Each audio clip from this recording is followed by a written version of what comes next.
In the last video, I introduced my new-to-me 2000 Toyota Celica. On my drive home from San Diego, where I bought the car, to Phoenix, where I live, the car went through a quart of oil every 70 or so miles. So I was getting ready to tear down the engine to replace some faulty piston rings. I cleaned out my garage, and as I pulled my car inside, I noticed a distinct puddle of oil underneath the car. Oh yeah. So, as it turns out, my car may not have been burning as much oil as I thought, and I set out to fix this problem in this episode.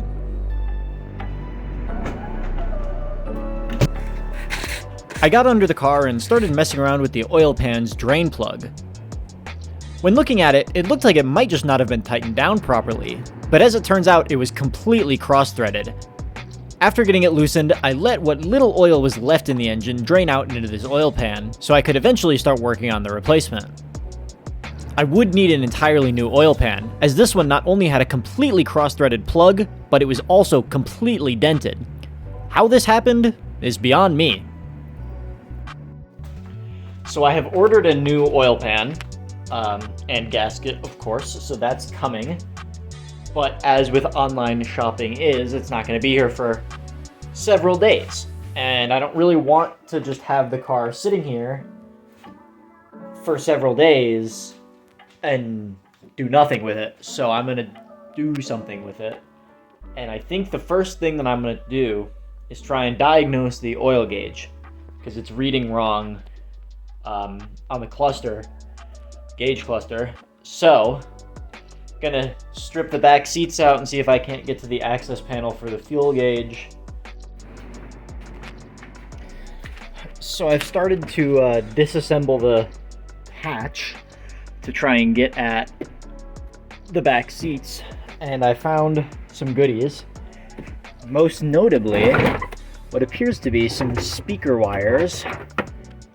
Got, some audio wires and a power wire of some kind, and also what looks like a ground wire, which is great because I was planning on putting a subwoofer in here anyway, so I might have just saved myself some time on wiring.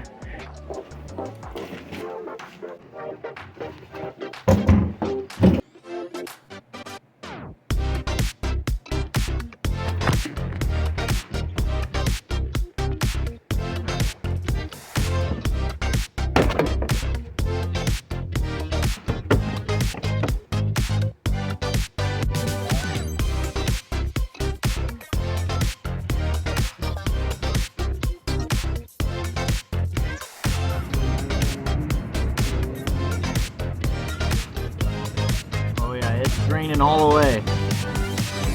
Did not like me.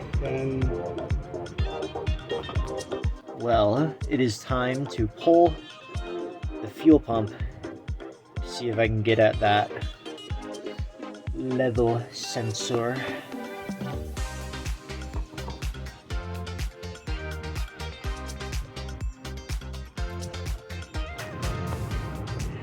So I pulled the fuel pump, and I've got the floater here, and it's draining right now, but it's at low right now, empty, and it seems to be working.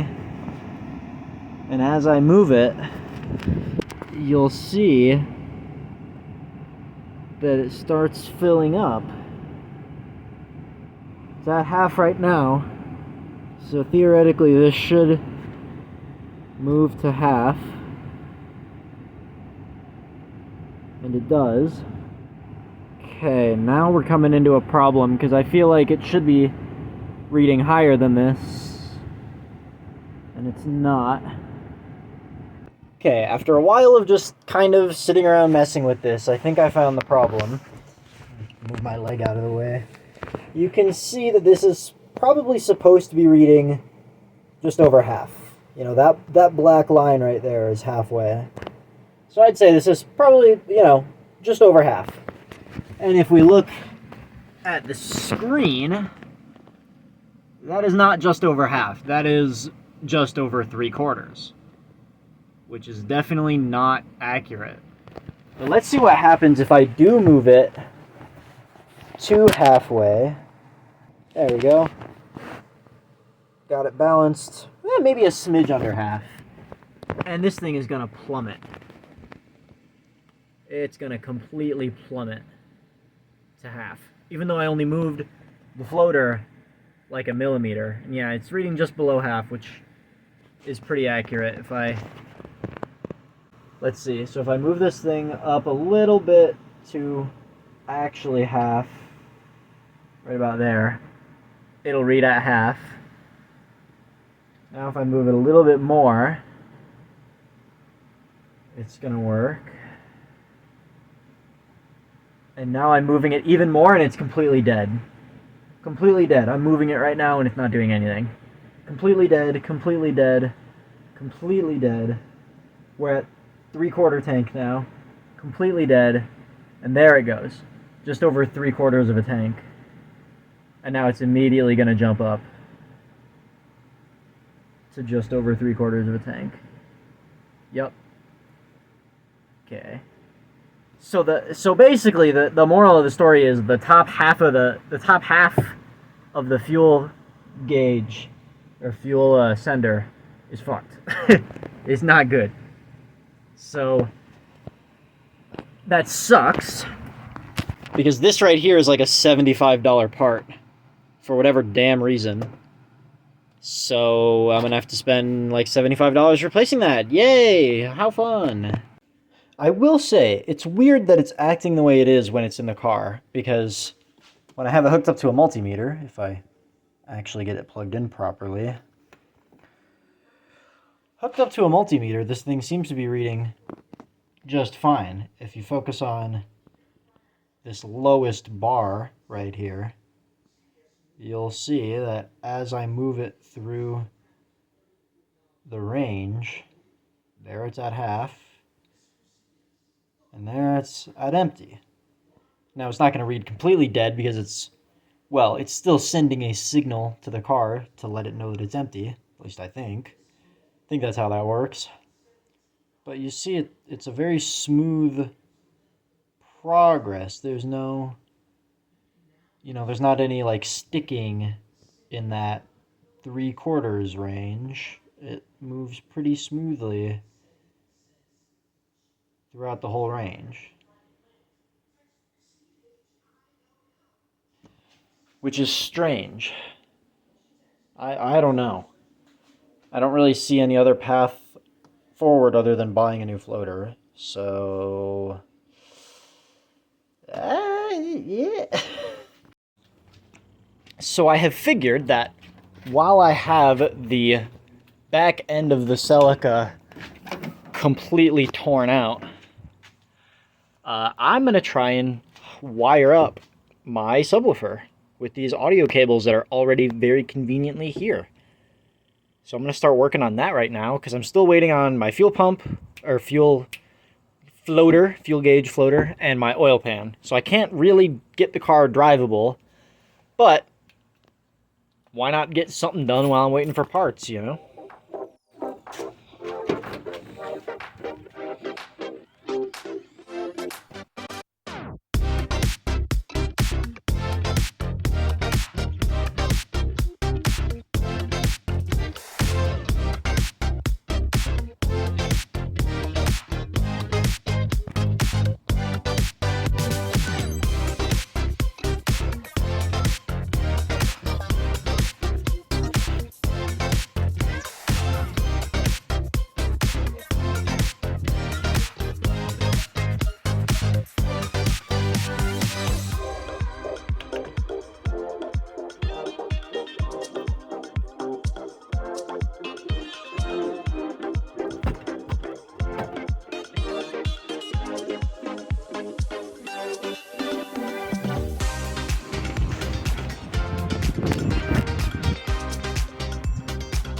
After preparing all my wiring, I got the floor reinstalled in the trunk to get ready to move the subwoofer over.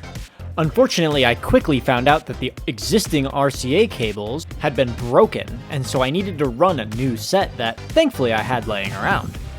Of course, this means that I had to tear apart the entire center console to get at the back of the stereo to rerun these new wires. After a hell of a lot of bolting and screwing, I was finally able to access my stereo.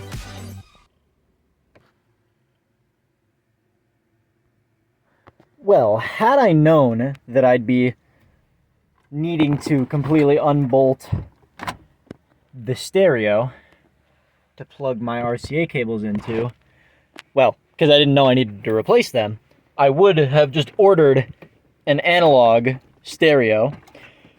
Because somebody at some point, one of the previous owners, put in this touchscreen, and I hate touchscreens in cars. That's part of the reason why I wanted an early 2000s car, because I hate these stupid-ass infotainment screens. Had I known that I'd have to take this out, I would have just bought an analog stereo to swap in. But, honestly, for now, that wasn't that hard. The hardest part was running this cable under the center console and back through there. So the whole disassembly process was actually pretty easy. So when I do come back and do that, because I will be coming back to do that, it hopefully won't be that big of a deal. Well, instead of spending more time complaining about my touchscreen stereo, let's just get everything wired up already.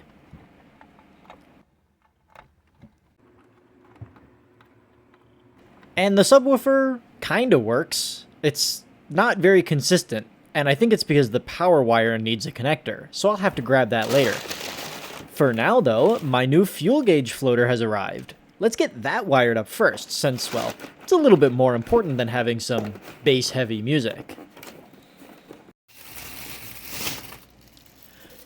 Well, that certainly looks like the right part, just maybe a little bit nicer and newer. Went ahead and got that attached to the fuel pump, plugged in, and now we can go ahead and test it. I'm sure that it'll work perfectly, right?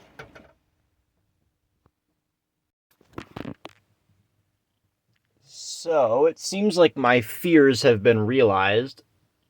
You can see here, I'm reading it, between 1/2 and 3/4.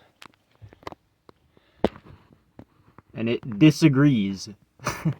And that's because, as we saw before, there was kind of a dead zone right in here where it doesn't want to read right. So like if I bring it back down, it's not really going to balance right. But if I try to bring it back down to like 1/2, I think it'll start going. Yeah, and it's going to catch up and it's going to go down to 1/2. But then like if I bring it up from empty, let's bring it down to 1/2.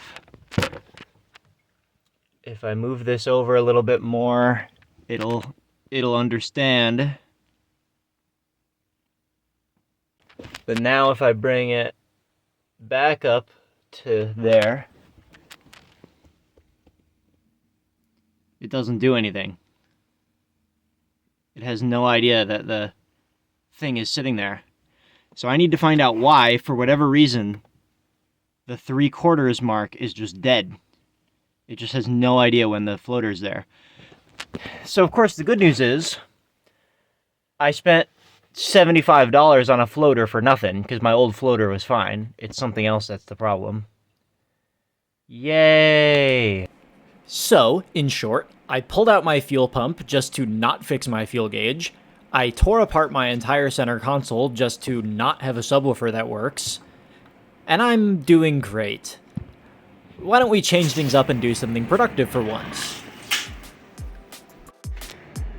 Well, I just did a half-decent job mopping up the oil spill. You can clearly see where it was, and I'll probably still get oil on my back, but that's why I'm wearing a shirt I don't care about.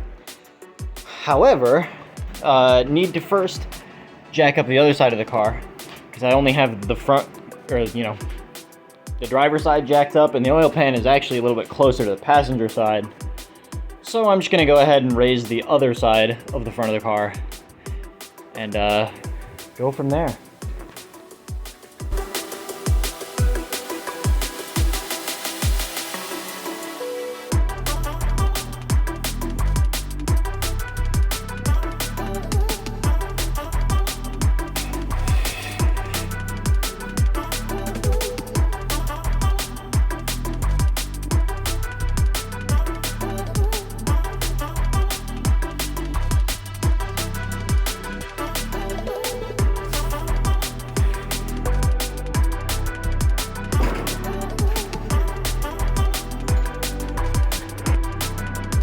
God damn it.